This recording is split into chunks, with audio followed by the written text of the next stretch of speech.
Good evening, and welcome to this week's edition of The Message.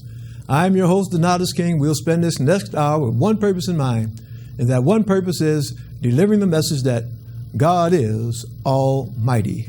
Everything that ever was, is now, ever will be, is a piece of God. Everything that ever was, is now, ever will be, was made by God. Everything that ever happened, is happening right now, or ever will happen, was made to happen by God. God has a master plan for all time and all creation. God is Almighty. The message is brought to you by, is produced by the Society of Knowledge Incorporated.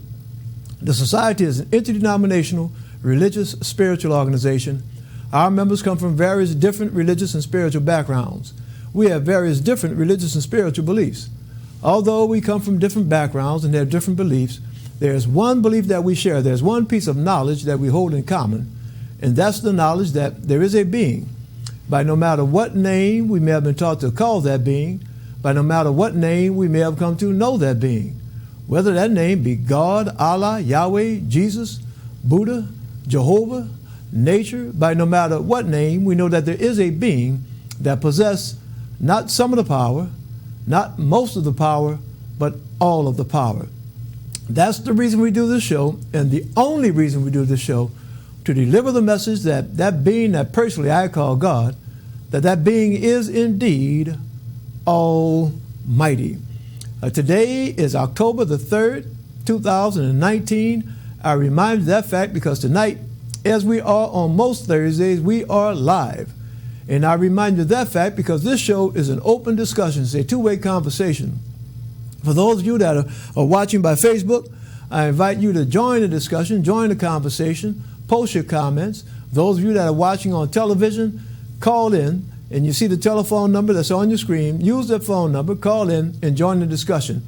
If there's something that's going on in your church, your mosque, your masjid, your synagogue, your temple, your place of worship, and you want to let the world know about it, call in or post your comments on Facebook. If there's something that's going on in your nonprofit organization and you want to let the world know about it, again, call in or post your comment on Facebook. More important, in my opinion, more important than what's going on in your place of worship, more important than what's going on in your nonprofit organization, if there's something that God has done for you in your life, a miracle that God has worked in your life. And I say the same thing every week, that the God I'm here to tell you about is working miracles today in the year 2019, on October 3rd, 2019. The God I'm here to tell you about is working miracles. You know, a lot of us read the Bible, we read the Quran, we read the Torah, we read all these different books and talks about miracles that God worked thousands of years ago. I'm here to tell you that the same God that those books are talking about, that same God is working miracles today.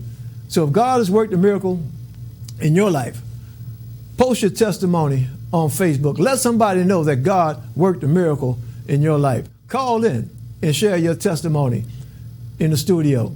You know, it may be someone that's going through some tough times right now. Maybe having some health problems, financial problems, relationship problems, mental problems, and they may be about to give up hope. You know, it's every week we read about somebody that has either harmed themselves or harmed somebody else because they had some problems that they were dealing with and just couldn't cope. There's some folks right now that have some issues that they're trying to deal with, and they're trying to self-medicate. They're using alcohol, cocaine, all different kinds of drugs, opioids, all different kinds of drugs to help them deal with their issues. Maybe you went through some issues and God worked a miracle in your life. God solved whatever problem you were dealing with. Post your comments, post your testimony on Facebook, call in the studio and share your testimony. Your testimony might be the one thing that someone needs to hear that will encourage them, that will give them strength, give them hope, help them to hold on until God works a miracle in their lives. All right, we have a packed show tonight. I'm going to be moving. Tonight we're going to be talking about the sons of God. Okay, the sons of God. I'll talk a little bit more about that later on, but that's what we'll be talking about tonight, and we're going to get right into that. But before we get into that, we do have, as I said, today is the October 3rd, right? And the next thing we'll be doing is we'll be going into our announcements and then our testimonies. I don't know if we have any testimonies recorded for tonight. Matter of fact, I don't think we do have any recorded testimonies tonight. After that, we'll go into our religious spiritual study.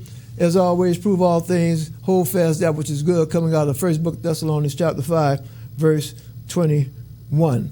Tonight, as I said, our discussion topic tonight is the sons of God. The sons of God will be coming out of the book of Genesis chapter 6, starting in verse 1. So if you have your Bible, open your Bible up. And I know a lot of you now, look at the Bible on your cell phones or on your iPads.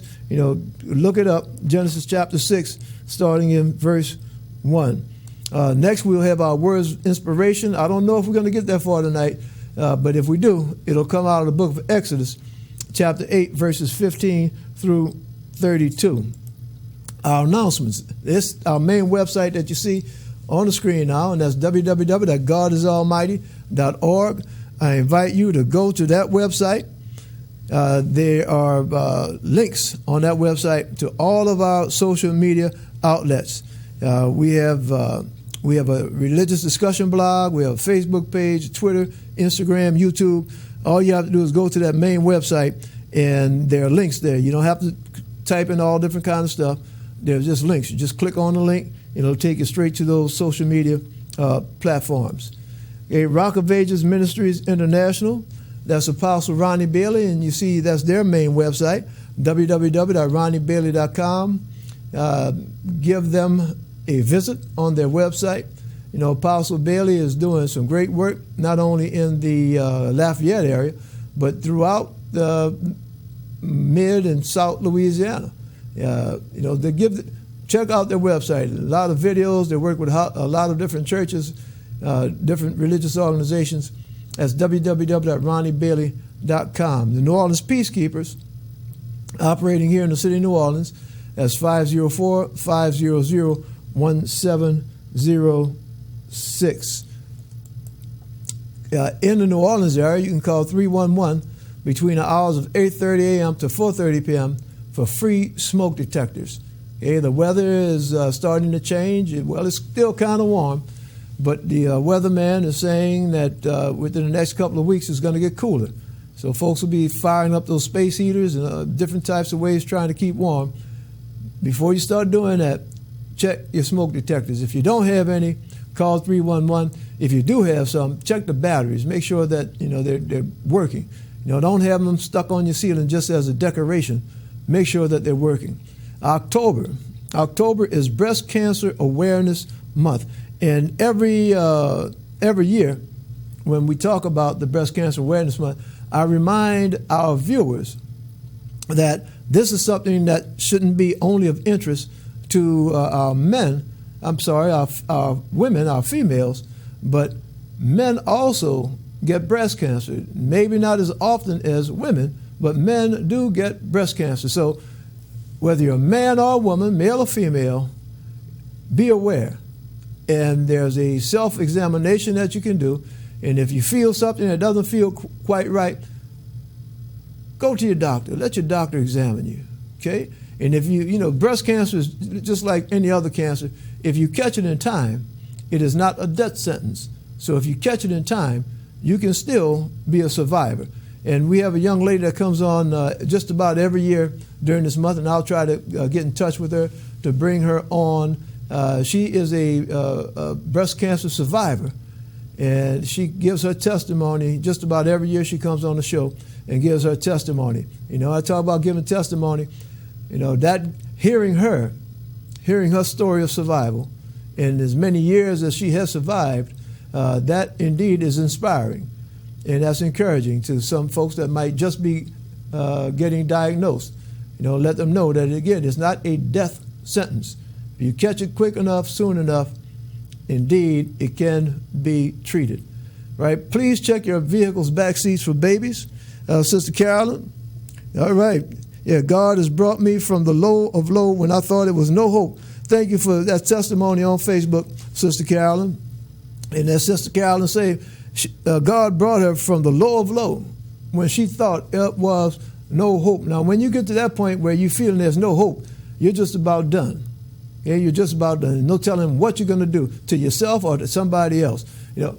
For God to be able to bring you back from that indeed is a miracle. That's powerful testimony. Thank you, Sister Carolyn, for sharing that with us on Facebook. Check your vehicle's back seats for babies. Yes, check your vehicle's back seats for babies. It's still warm. It doesn't take long for the temperature inside of a car to reach death height. And when I say death height, for the temperature to get so hot that it'll kill a baby in a very short period of time. So check your vehicle's back seats for babies, and also for pets. Some of us have a habit of leaving our pets in the car when we go jump into, just go run into the store, say we're going to run in there and grab one or two items, and we might leave our pet sitting out there.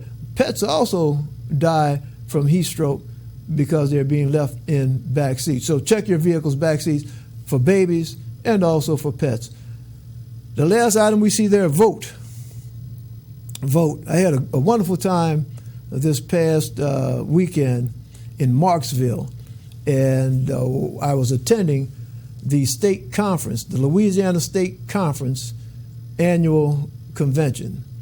And there were units, NAACP units from across the state that were present.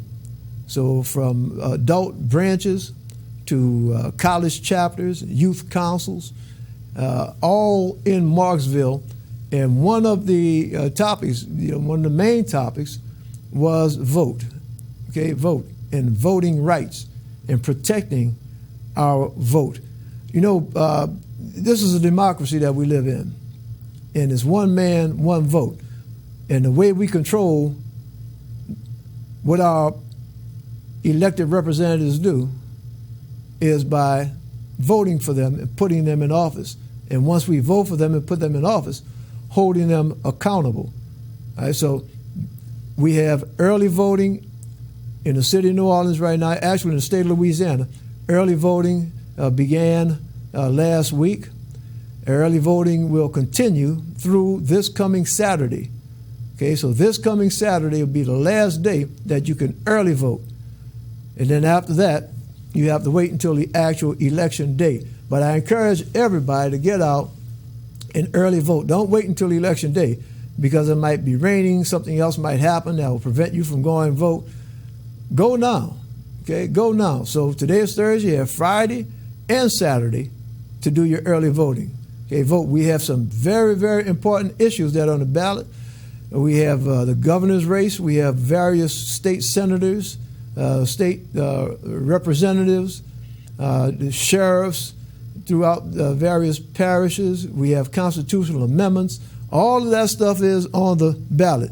All right, Brother Eugene, thank you for joining us on Facebook. And I'm going to encourage you, Brother Eugene, to get out there and go vote. All right. And just a reminder about voting. I know that there may be some of our viewers that may be convicted felons. Well, the thing about it is that even if you're a convicted felon, if you are off paper, and when I say off paper, that means that you're no longer on probation or parole. It means that any obligations that you have, any fines or restitution or anything else like that, that you've taken care of that you're finished with that. If you've served your sentence and you're no longer on paper, then you can actually have your ability to vote restored. So, if you have been convicted of a felony, that doesn't result in a permanent loss of your right to vote. So check with your register of voters. You can give me a call, and then I'll help make sure that we do what's necessary to get your vote back so that you can go and help elect your representatives. All right, the 2020 census has jobs that are available. You can apply online, I know that some of us right now, our money might be a little funny, our change might be a little strange. Well, the census is paying pretty good. And my understanding is that the pay rate goes from $14 to $20 an hour. Some of it can be done in your home on a computer or on the phone. Some of it, you just going knocking on folks' doors, door to door. Excellent pay, flexible hours, paid training. These are temporary jobs. And if you're interested, you can go to the website, and that's 2020census.gov/jobs, or you can call 1-855-562-2020. Okay, if you need a job, check out the census. They are hiring. Religious spiritual study, prove all things, hold fast that which is good. Tonight we're going to be talking about the sons of God. Brother Butch, thank you for joining us on Facebook. Brother Butch, we're talking about the sons of God. Now I'm going to take a minute before we actually get into the text. And I'm going to take a minute because this sons of God, we read through our Bible, and there's no other way I could put it, that the Bible has some fantastical stuff in it. Okay? Fantastical. Unbelievable. I know we read in the New Testament, we read about stuff that Jesus did, miracles that Jesus did. And for Christians, it's accepted. It's accepted that Jesus could do these types of things. And some folks might call it some magical things. Other folks will say that Jesus worked miracles, walking on water. Isn't that fantastic? To, just think, if you're here in New Orleans, okay, understand something. If you're here in New Orleans and you go out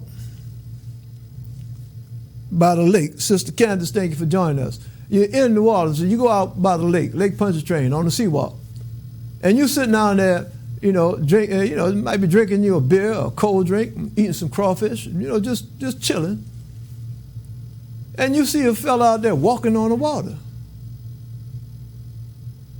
That's fantastical. I don't care what you say. To me, it's fantastical. I know if I was sitting on the lakefront and I saw a fella out there just walking along on the water, that would catch my eye. I'd be trying to figure out how he's doing it. What kind of trick is this or something? But the Bible tells us that Jesus did that. Let's say something else. If I went to a funeral, okay, I went to a funeral, and then somebody is laying in the coffin dead, and people coming by crying and, all this kind of stuff. And then some other fellow walks by the coffin and says, "Get up." And that dead person gets up out of that coffin. Man, that would be fantastical. And if I wasn't there and somebody told me they saw that, I wouldn't believe them. I said, "Man, you crazy." Somebody laying down dead, and another fellow walked by and said, "Get up," and the dead man gets up. But that's what the Bible says happened with Jesus. Jesus said, "Rise, Lazarus." Some fantastical stuff. See, but Christians have been taught to believe that. Brother Rick, thank you for joining us on Facebook. I'm going to ask everybody on Facebook, please hit the like button and please hit the share button. And Brother Rick, I'm talking right now about some fantastical stuff in the Bible. And Christians, when it's talking about fantastical stuff that Jesus did, Christians have been taught to accept that, to believe that. Okay, that's if you're going to call yourself a Christian, that means you believe that stuff happened. Now tonight we're going to talk about some fantastical stuff that they talk about in the Old Testament. Okay? And that fantastical stuff that they talk about are the sons of God. All right, the sons of God. Now look, slow down a second. Slow down just 1 second. All right? In the New Testament, the New Testament makes a big thing. Christians make a big thing out of saying that Jesus is the Son of God. Okay, the Son of God. That's the New Testament. Jesus Christ, the Son of God. Okay? But when we go to the Old Testament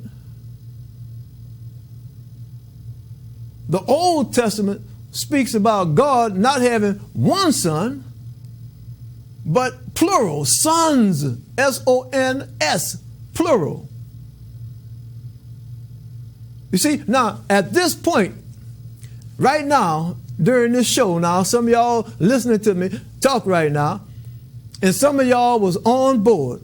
Y'all was right along with me when I was talking about the scriptures saying Jesus Christ is the Son of God.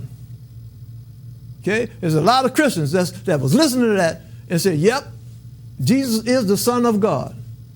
No more explanation needed. Okay? Yes, the Bible says it. I believe it. So be it. See, now I'm reading in the same Bible about the Bible saying that there were sons of God, plural, before Jesus. And some Christians that are watching this right now are starting to say, hold on, Brother King. Hold on now. Hold on. The sons of God.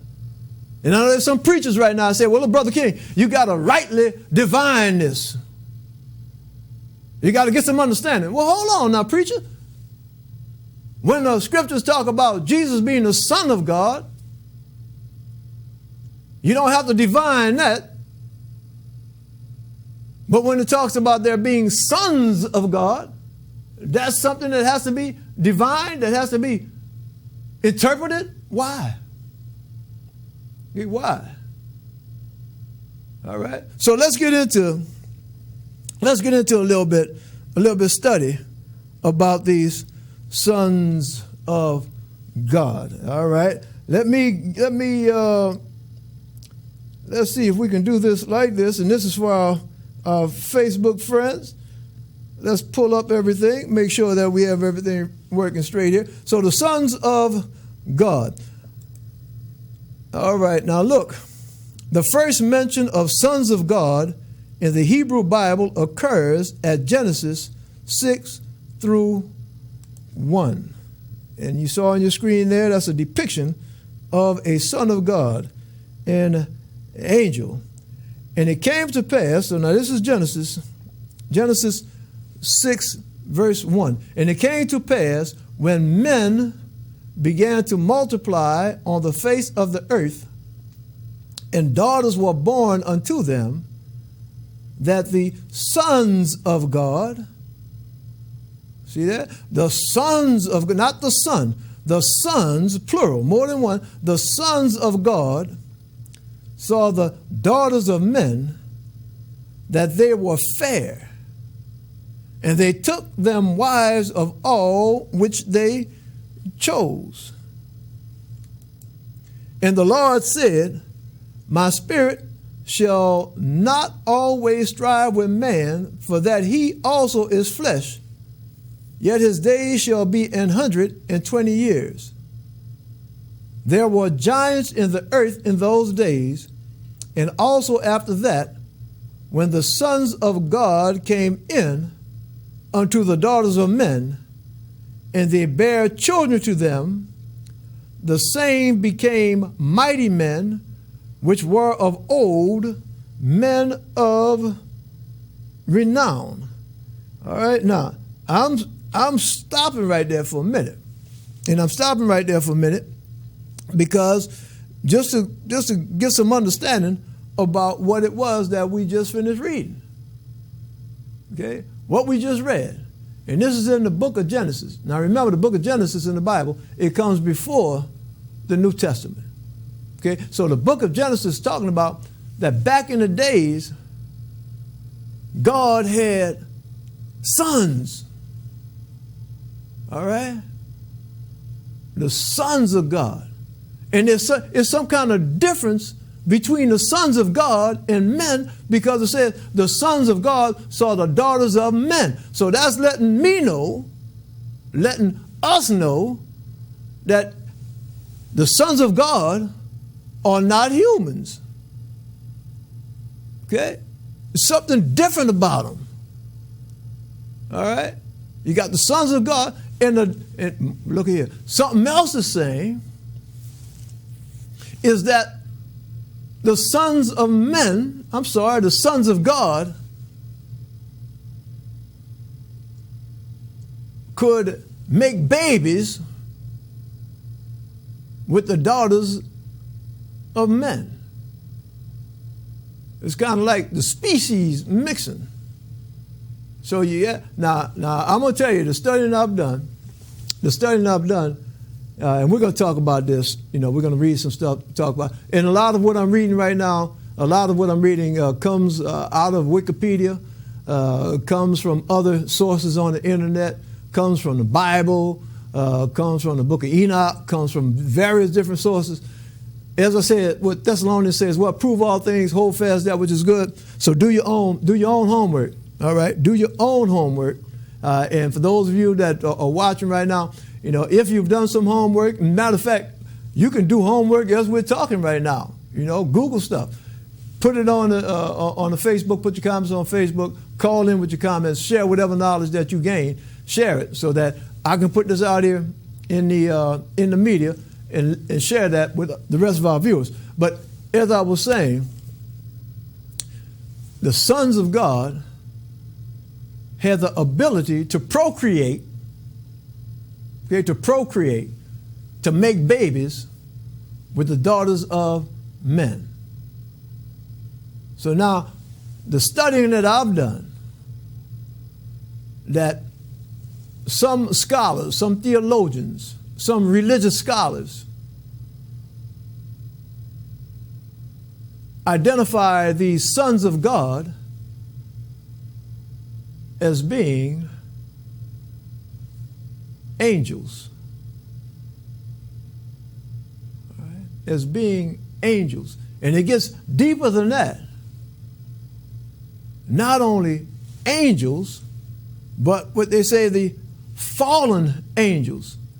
And some of y'all remember the stories about Satan, Lucifer, being an angel and rebelling. Well, that story goes deep, and you find it interspersed throughout various religious texts. But we see right now, one of the things that we're reading right now is that these angels, or these sons of God, did something that did not please God. And that something that they did is that those sons of God came down here on earth, had sex with the daughters of men, and babies were born. And here in the King James Version of the Bible, it says that they were what? They're mighty men. But other scriptures, other versions, doesn't call them mighty men, it says giants. They're giants. Okay? So the angels had sex with the women, and the babies were giants. All right? So now I want you to hold on to that theme. Okay? Hold on to that theme as far as sons of God, whether you call them sons of God, whether you call them angels. There's some other names that we're going to talk about in a few minutes.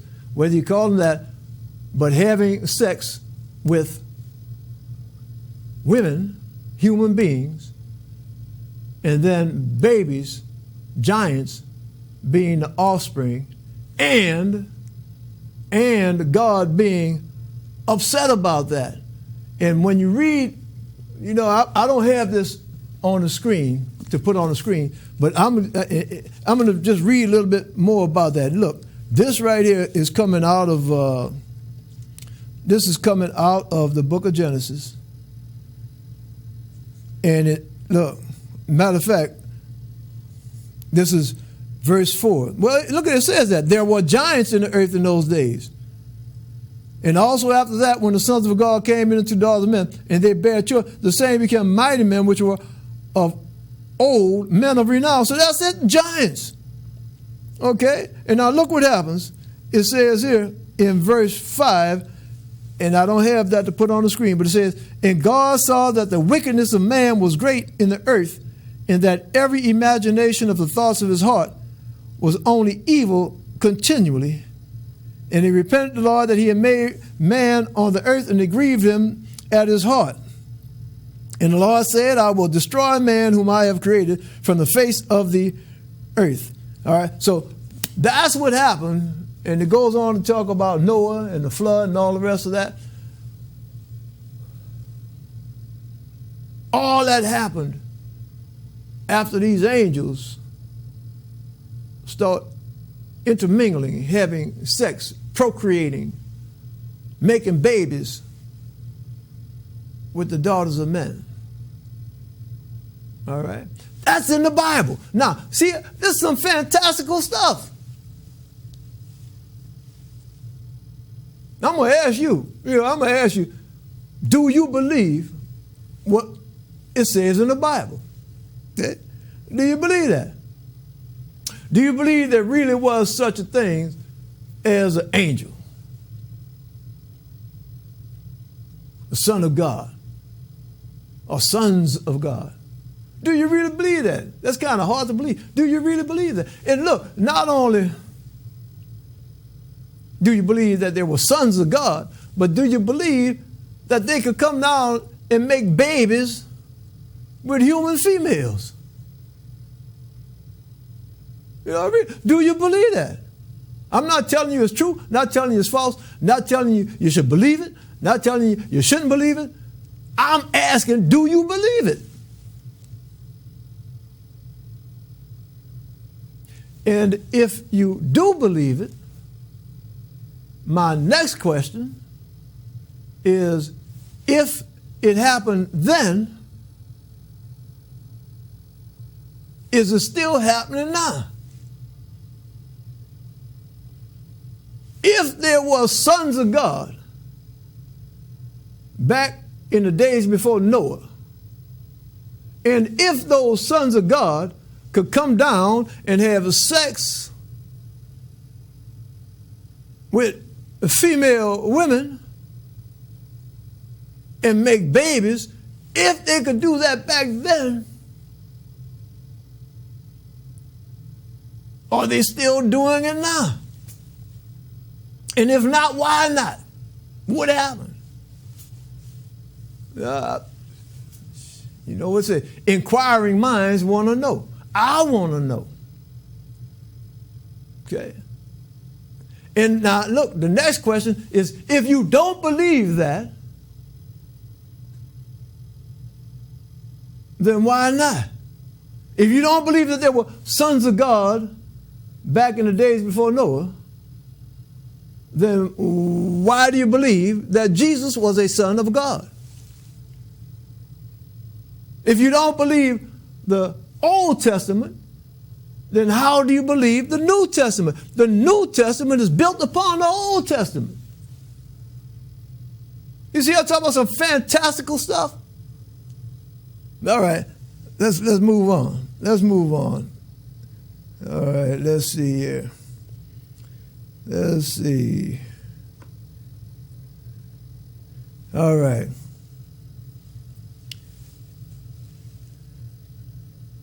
That passage coming out of the book of Genesis has two interpretations in Judaism. The first interpretation is that the first references to the offspring of Seth rebelling from God and mingling with the daughters of Cain are found in Christian and rabbinic literature from the 2nd century CE onwards, in CE Christian era. So what this is, now remember, okay, so the Old Testament, that's the scriptures written by the Jews, the Hebrew people. And they recently, okay, and I'm saying recently, from the 2nd century of the Christian era, so that's 200 AD, from that period now, the Jewish religious folks try to explain the sons of God. They try to explain that by saying, well, what that really means, that the sons of God are the offspring of Seth. Remember in the Bible, they talk about Adam and Eve having 2 children, 2 sons, Cain and Abel. And then Cain killed Abel. And then Adam and Eve had another son, Seth. So the way, and I'm going to call it the modern interpretation is that what the Bible really was talking about is that the sons of God were the good guys. Those are the children and grandchildren of Seth, and that they had sex and intermingled with the daughters of Cain. And Cain are the bad guys. Okay? So now, this is kind of strange. This is the modern interpretation. That's the modern interpretation that the Jewish people give to this Genesis chapter 6, verse 1. Now, when you look at the modern interpretation, there's another interpretation. Okay? And that other interpretation is that those sons of God were really angels. And I'm just reading this, that all of the earliest sources interpret the sons of God as angels. From the 3rd century BCE, 3rd century before Christian era onwards, references are found in the Dead Sea Scrolls. Okay? References are found in the Dead Sea Scrolls,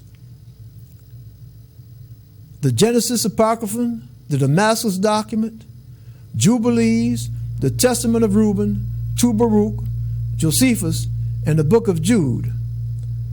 All right?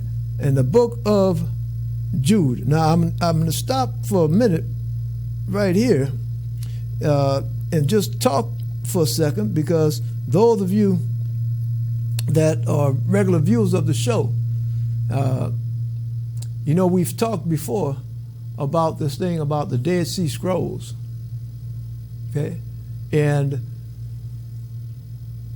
you know, I'm not mixing politics with religion, but it is already mixed.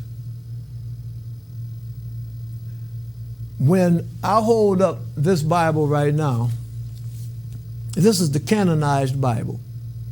Okay, for Christians, this is the canonized Bible.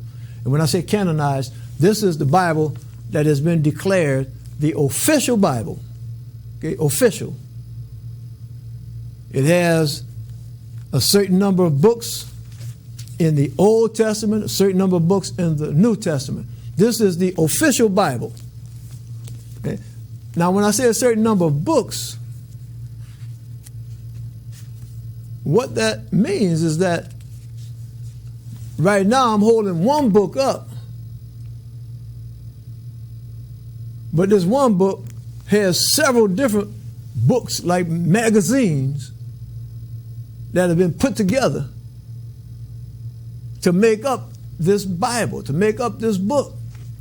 It's not one book that was written at one time by one man or 2 or 3 men. This Bible is a series of writings going all the way back to the creation of the universe. Now, I don't know who was there at the creation of the universe to record all this stuff and write it, but somebody did. Okay? That's what the Bible is. In the Bible that we read now, the Christian Bible, that's where the Christians got together. An important time is 325 AD with the Emperor Constantine, when the Christian bishops got together to decide which were going to be the official accepted books to go in the Bible. Okay? So get some understanding that when those bishops got together and voted on which books were going to be official books in the Bible, there were all different kind of other books floating around out there. And the books that we have in the Bible right now, the official books, there were some books that were floating around before then that were older than the ones that are in the Bible. But for various reasons, politics, power, money, jealousy, for various reasons, some books were selected to be officially with the stamp of approval, and some were left out. In the Jewish scriptures, and some of the books in the Old Testament are Jewish scriptures, the same thing happened. That the Jewish people decided, well, these are going to get the stamp of approval. These are official books.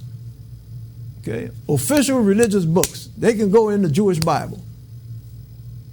But at the same time, there were other books that was floating around that didn't get the official stamp of approval. In the same way like the Christian Bible, some books were included in the Jewish Bible, some not, based upon money, politics, jealousy, power, all different kind of factors. So what we're reading about tonight, Brother Herbert, thank you for joining us. What we're reading about tonight, and when we look at the Dead Sea Scrolls, what was so important about the Dead Sea Scrolls is that some years ago, and I don't know exactly how many, I knew all that, but I don't hold all that stuff in my brain. Maybe 100 years ago, there were some folks in the desert area, in the caves of what's called Qumran, that's over around Jerusalem or all around that area. And these caves, they were going in these caves, and they found some earthen jars, okay, like crocks, okay, earthen jars. And those jars were filled with parchments, with scrolls. And on those scrolls, there was writing. And when they examined those scrolls, they recognized that those scrolls were actually some of the books that are in the Bible. Not only were there some of the books that were in the Bible, but there were some scrolls with books and stories that's not in the Bible. And they were able to determine that these scrolls had existed from before the Bible was written. And these are the Dead Sea Scrolls, or the scrolls from the caves of Qumran. So what I was saying about there were books that existed, there were stories that existed that didn't get enough votes to be in the official Bible, but those stories, those books still existed. And what we're reading about now is we're reading about some of those books, particularly one book, the book of Enoch, that contain some materials in it that helps us to understand what the book of Genesis is talking about. Gives us a little bit understanding about the book of Genesis. And it is starting to get kind of late, so I'm going to have to start running a little bit. I hate doing that, but you know, it's time for me to start running with this. All right. The Dead Sea Scrolls, that's one of the books that has some information in it that's very, very much similar to what's in the Bible. The books that made it, got the official vote to be in the Bible. And as you see on the screen now, that's a shot of the Dead Sea Scrolls. Now look at this. This is coming out of the book of Job. Now Job did make it. That's a book that didn't make it into the Bible. It got the vote to be official. Look what it says in Job. In Job chapter 1, verse 6. Now there was a day when the sons of God came to present themselves before the Lord, and Satan came also among them. That's Job chapter 1, verse 6. Job chapter 2, verse 1. Again, there was a day when the sons of God came to present themselves before the Lord, and Satan came also among them to present himself before the Lord. Now, if you believe this, man, it's some fantastical stuff. Now, here's sons of God presenting themselves to the Lord, and Satan is one of them. Now, see, that kind of might help you understand some of them stories that you might have heard a little bit something about how Satan really was an angel. Okay? He started out as an angel, right? But this, I put that on the screen because we read in Genesis about the sons of God, and now we see in Job about the sons of God, and there are other verses that speak about the sons of God. Now, I'm going to move on because I'm going to read a little bit now. Look here. This is the book of Enoch. The book of Enoch. Book of Enoch, chapter 6, verse 1. And it came to pass, when the children of men had multiplied, that in those days were born unto them beautiful and comely daughters. They were fine. Boy, they were something else. And the angels, wait a minute. And the angels, the children of heaven, saw and lusted after them, and said one to another, Come, let us choose us wives from among the children of men, and beget us children. Now see that? Look at this. This is the book of Enoch. Okay? The book of Enoch. It didn't get enough votes to be in the official Bible, but when you're reading right there, that's pretty similar. Similar to what we read in the book of Genesis. The sons of God. But in here, it talks about the angels. Right? Book of Genesis says, saw the daughters of men that they were fair. Here in Enoch, it says that they were beautiful. Beautiful and comely. They were fine. They were fine. Them angels say, look at that. Look, I got to get with that. Angels. Let us choose us wives from among the children of men and beget us children. Now I'm going to tell you something, the studying that I've done, Brother Herbert, the studying that I've done tells me that there was a fight within the Jewish hierarchy, the Jewish religious leaders, that they had to get rid of this book of Enoch because they wanted to have this new interpretation. They didn't want to be talking about angels intermingling with humans. They wanted to get rid of that. Okay? So you couldn't have up here with angels intermingling with humans. So we're gonna take and vote for the safe, the sanitized version. We're gonna vote for Genesis to go in there, and Genesis just said the sons of God, sort of daughters of men. Not gonna talk about angels having babies with humans. All right, well, let's read on some more. And this is in chapter 7. Again, book of Enoch, chapter 7, starting with verse 1. And all the others together with them took unto themselves wives, and each chose for himself one. And they began to go in unto them, and to defile themselves with them. Wait a minute now. I know what all that stuff, when I be reading in the Bible and talk about go into them, I know what they're talking about. They was having some sex. That's what that is, and defile themselves. Because I read the Bible, and I know when they talk them code words, I know what that means. And they taught them charms. Wait a minute now. What these angels doing? And they taught them charms and enchantments and the cutting of roots, and made them acquainted with plants. And they became pregnant, and they bare great giants, whose height was 3,000 ells, who consumed all the acquisitions of men. Wait a minute. You see that? You see this? Them angels that came down here, saw the daughters of men, saw that they was fine, had sex with them, and then start teaching them all kind of charms, all kind of enchantments and roots.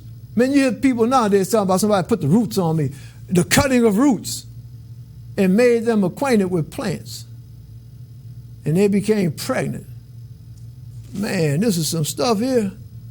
This is some stuff. That's why they had to pull all that out the Bible. They couldn't put all that in there. They couldn't. Well, you know, the question is, if that stuff is true, if that was going on way back before the days of Noah, I wonder if that stuff's still going on today. Are there sons of God that are having sex with women today and having giants? And we say giants, not only giants in stature, but babies that have something different about them. Are there sons of God that are having sex with women today and teaching them charms and enchantments and the cutting of roots? Well, you know what? I'm reading in the New Testament. The New Testament acknowledges that all that stuff is true. The New Testament talks about there being powers and enchantments and all that kind of stuff. That's the New Testament, not the Old Testament, not some apocryphal or pseudepigrapha. The New Testament, the official Bible, acknowledges that, yeah, there's got all these kind of stuff going on. Charms and enchantments and wizardry and witchcraft and all that. All right. I got to move on. It's getting real late now. Real late. All right. The Book of Jubilees. That's another book. Look that up. Book of Jubilees, chapter 7, verse 21 to 22. For owing to these three things came the flood upon the earth. Namely, owing to the fornication, that means sex, fornication wherein the watchers against the law of their ordinances went a-whoring after the daughters of men, and took themselves wives of all which they chose, and they made the beginning of uncleanness. Now, see, the same thing, the sons of God, Bible talks about sons of God, Book of Jubilees talks about the watchers, same, one and the same, went whoring after the daughters of men, and took themselves wives of all which they chose. Book of Jubilees, that's another one of them books that was on them scrolls. Book of Jubilees. Look all that stuff up. Look for yourself. All right? Look for yourself. And they begat sons, the Nephilim. Okay? And here it says Nephilim, but Nephilim, the giants. And they were all unlike, and they devoured one another. And the giants slew the Nephil, and the Nephil slew the Eljo, and the Eljo mankind, and one man another.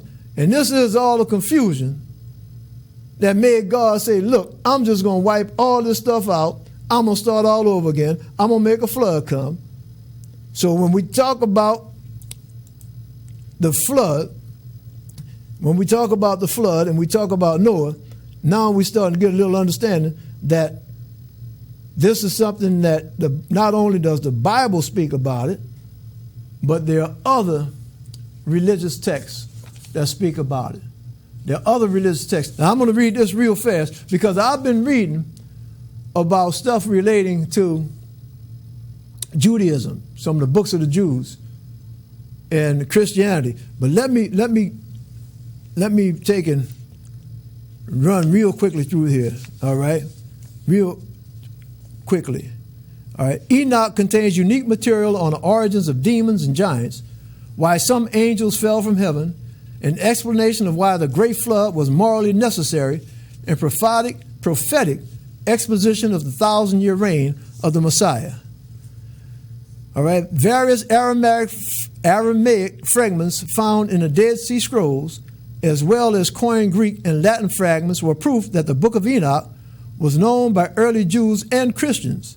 This book was also quoted by some 1st and 2nd century authors as in the New Testaments of the 12 patriarchs. Authors of the New Testament were also familiar with some content of the story. A short section of 1 Enoch is cited in the New Testament Epistle of Jude. Look in the book of Jude, chapter 1, verses 14 to 15, and is attributed there to Enoch, the seventh from Adam. All right, now I'm going to skip a whole lot of stuff, okay? And this is a word, I want a name, write the name down, do some research on it, and that name is Anunnaki. Anunnaki, A-N-U-N-N-A-K-I, A-N-U-N-N-A-K-I.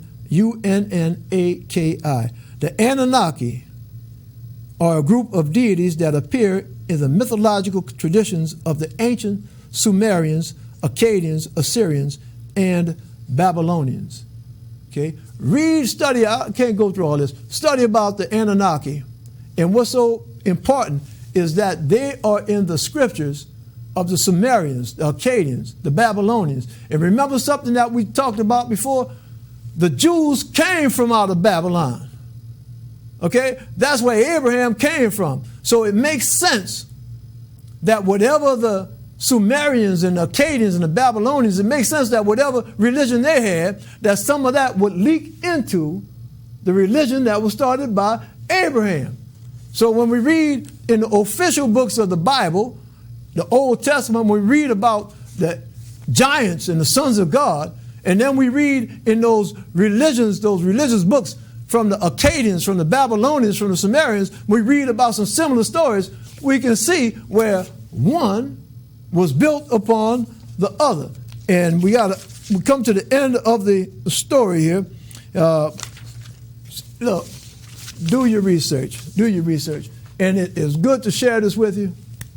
And the purpose of this show, one purpose, as I said at the very beginning, as I say every week, the purpose of this show is to deliver the message that God is almighty. Almighty. Okay? Not some of the might, not most of the might, but all of the might. There's a being that possesses all power. In the same way that being made things happen back then, that being is making things happen right now in the year 2019. And my prayer, as I close, my prayer is that God Almighty blesses you and yours with peace.